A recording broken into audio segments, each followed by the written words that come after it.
வணக்கம் ஃப்ரெண்ட்ஸ். இன்றைக்கி நம்ம மாடித்தோட்டத்தில் வந்து கத்திரிக்காய் வந்து நமக்கு காய் அந்தளவுக்கு மழை பெஞ்சு இல்லை, 3 காய் தான் இருக்குது. அதை நம்ம அறுவடை பண்ணிக்கலாம். பாருங்க, காய் ஒரு காய் காய்ச்சிருந்தாலும் சூப்பராக பூச்சி இல்லாமல் வந்துருக்குது. இப்போது இந்த செடியில் வந்து இங்கேயும் ஒரு காய் சூப்பராக இருக்குது, இங்கே பூச்சி இல்லாமல் இருக்குது. இதையும் நம்ம வந்து எடுத்துக்கலாம். பாருங்கள், இதுவும் நல்லா சூப்பர் காய்.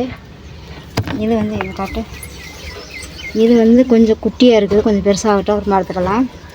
இப்போது நம்ம கத்திரிக்காயோடு சேர்த்து நம்ம சீனிவரங்காய் இருக்குது பாருங்கள், இருக்குது. நம்ம இதையும் வந்து நம்ம அறுவடை பண்ணிக்கலாம். இப்போது நமக்கு இந்த 2 குட்டி செடியில் நமக்கு இவ்வளவு சீனிவரங்காய் வந்திருக்கு.